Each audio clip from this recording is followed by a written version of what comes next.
Good afternoon, this is Jeff with Sewer Tech Northwest. We are at 16310 Southwest King Charles Avenue here in King City, located at the back of the house. I describe everything as if you're standing in the street facing the front of the home. We're going to check the overall condition and serviceability of the sanitary sewer line. And should you lose track of the clean out here, this is a trick I learned a long time ago, honestly accidentally, but I started noticing these older homes, the cleanouts often line up with the main roof vent. So it's exactly 17 paces in from this back left corner across the back to the cleanout.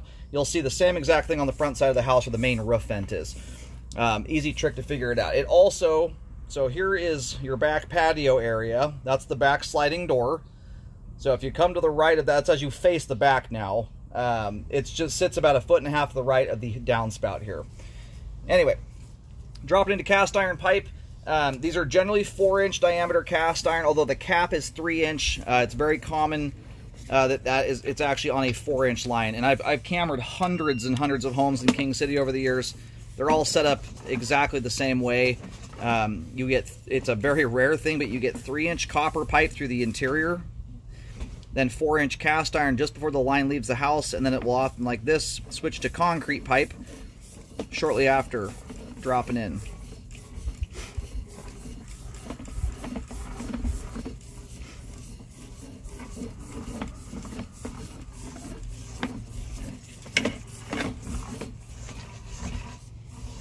I think the water I'm running might be a little bit hot. It's kind of steaming the line up a little bit. We'll get a clearer picture as I come back out here in a moment. All the stringy stuff we've gone past so far. My camera's kind of running upside down right now. Top of the pipe is actually the bottom of the screen at the moment. All the stringies we've gone past thus far are cobwebs. We'll get a clearer view of everything as we come back out here in a moment.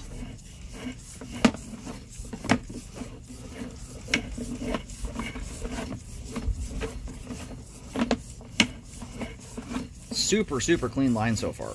Zero buildup of any kind.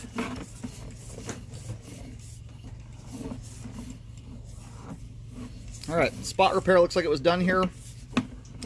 Just transitioned to ABS, now back to concrete pipe again.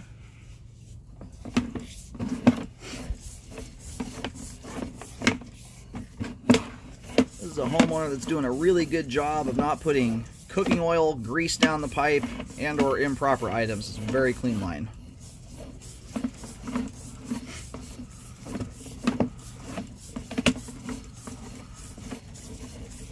And this one gets out here a little ways. This one stretches out a little bit further into the golf course than the average King City line.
I'm hitting something here. I cannot tell what I'm running into. I'm going to turn the water off here for a second. We're way the heck out there, about 125 feet right now. You know, if it's somewhat of an offset joint, if we're closer in, I'd be able to jump over it. You lose a lot of leverage once you're out at these distances like this. So we'll drain the line out. Hopefully we can catch a gander at what's going on here. Alrighty, got the camera head located. So where we are currently If you walk into, it looks like there is a root intrusion there. If you look just up ahead, you can see the stuff hanging down from the top of the pipe there. I think what you've got here is a combination. It's hard to get a view of it, but you can see the stuff hanging down there. We're sitting maybe a foot from the manhole cover that's out there. I wish I could jump the joint. That may actually be the connection joint onto the main there. Wouldn't surprise me one bit, but it does appear you've got a root intrusion there. And an offset joint. I think the roots are coming to the top of the pipe. What often happens is the roots will kind of disrupt the joint and kind of open it to the ground, and then it will often lead to a little bit of hydro erosion, at least early on, and cause the joint to settle. But you'll see an X marking right in front of the manhole cover. If you walk straight out to the golf course in line with the clean out, you'll see the X marking there.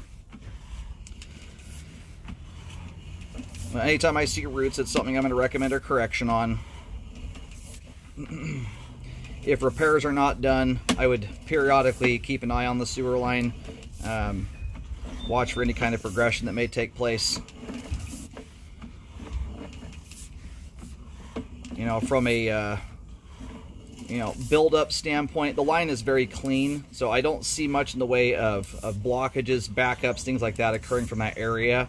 However, stuff like that can progress, especially in older sewer lines, so if it's not corrected for some reason or another, I would rescope periodically to keep an eye on it. And there are some trenchless methods. In fact, this is a very, very good sewer line for doing something like a trenchless epoxy liner, for instance. That's one of those spots there where, let's imagine that you've got a fairly certain what you've got there is about anywhere from a ½ inch to about a 1 inch offset joint. I can tell it's not much more than that. But you can get in there, ream the roots out. But having a manhole to tie into is an ideal scenario because it allows for those liners to be pulled through in a much easier way. You do have root penetration right here at about 78 feet.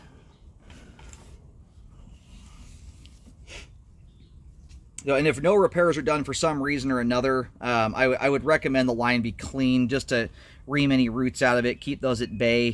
The ideal scenario, obviously, is repairs that are a more permanent solution.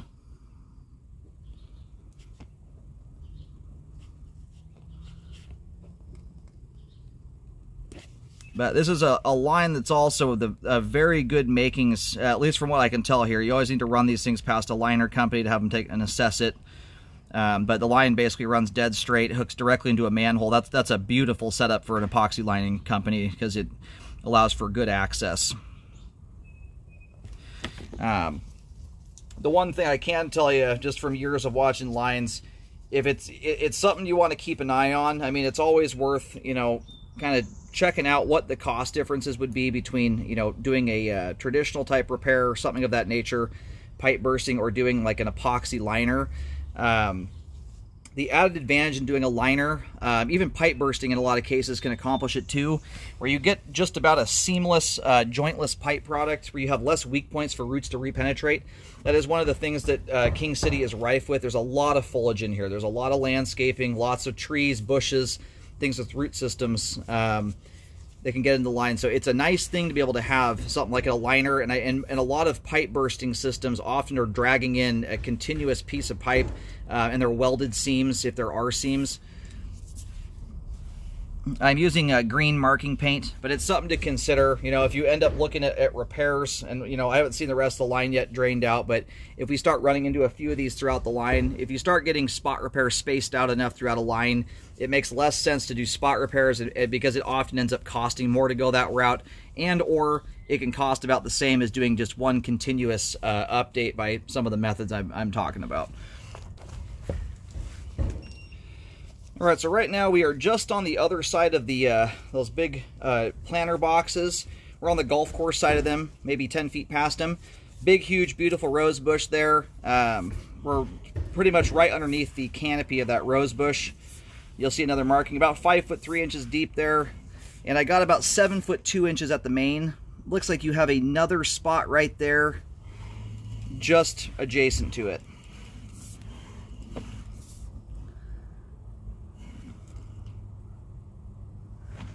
It's hard to tell what's coming off that joint there. That may just be a cobweb of some kind. That's a harder one to verify there.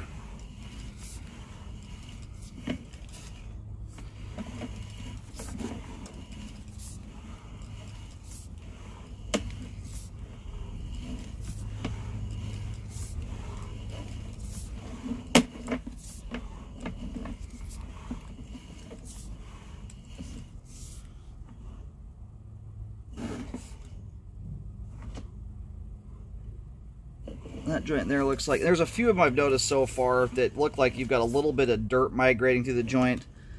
That one there too is doing the same thing.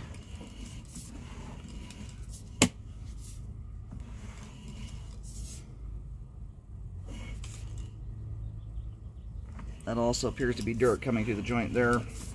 Luckily no shifting has taken place. We got more roots coming through this joint here.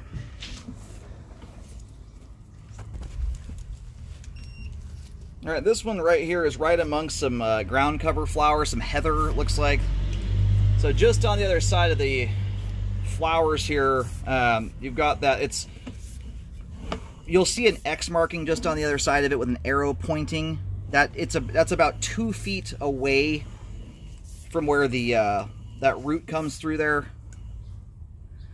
The other thing to check on too, I've done a lot out here over the years. Very few of them do I see actually jaunt that far out. It's always worth checking with the city to see if they have any level of responsibility at a certain point for the line.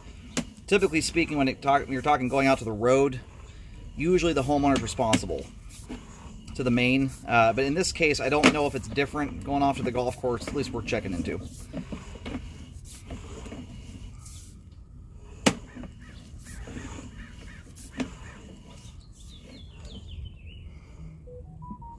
Another joint there with some dirt coming through it. There's a few of them that are. What's good though is I'm not seeing settling associated with it. However, you've got joints that are exposed to the ground and they can lead to hydro erosion. There are things I have to account for from an inspection standpoint. Groundwater seepage and dirt entering the line can lead to the line progressively settling, although in this case it has not occurred. The only spot where we have really any settling at all is the very, very last joint there. It looks like right as the line connects to the main. So in that case, in a lot of circumstances, you again have to consult a liner company. But sometimes you can just line straight over the top of those, and although you might have a little bit of a lump and a bump in the pipe, by the time you smooth over the joint and have a pipe wall as smooth as glass, it becomes very insignificant to flow. It's already one of those issues right now that doesn't show signs of blockages or backups. That joint there was showing some separation at it, but we did have decent flow all the way out to the main, so I don't know that one there was necessarily exposed to the ground. Sometimes you can get some separation at the joint without necessarily opening. But with the kind of issues you've got here, I guess what concerns me the most, it's a long line. It's one of those that, you know, in the ideal scenario with the amount of joints throughout the line that it shows some level of being exposed to the ground, rather than spot repair the line to pieces, I would rather see it kind of done in one continuous shot. Again, going back to either like a pipe burst option or a trenchless epoxy liner. In this case, you'd probably have to install a clean out to accomplish that beyond the one you've got here, just to have a better access point. But, you know, one of the things that can occur over time is last thing you want to have happen is the line to settle and lose the ability to take advantage of some of the more convenient repair processes. Because of the exposure to the ground and a lot of those joints, the roots in the line, that's what I'd be recommending here. Although flow through the line is still quite good as it sits right now, you know, sometimes you want to get ahead of these things in order to maintain that and take advantage of some of those. So if repairs are not done for some reason or another, I would recommend cleaning the line just to cut the roots out of the pipe. You can do root killing foam, things like that to help keep growth at bay. So anyway, I've marked out some of the more notable spots there. Your range from about, at the clean out here, super shallow. I mean, maybe 8 inches deep. Very, very shallow sewer line. By the time you hit the main there, it's a very progressive, nicely gradated sewer line. You don't see that kind of install these days. You get nose dives, and this was a very, when it was put in, very, very nicely installed line. So anyway, you can see all those flowers up ahead of us. They're about 50 feet from us. all the colorful flowers. Line runs right through that flower bed there, straight off to the golf course. Right on the edge of the golf course, you'll see the manhole there.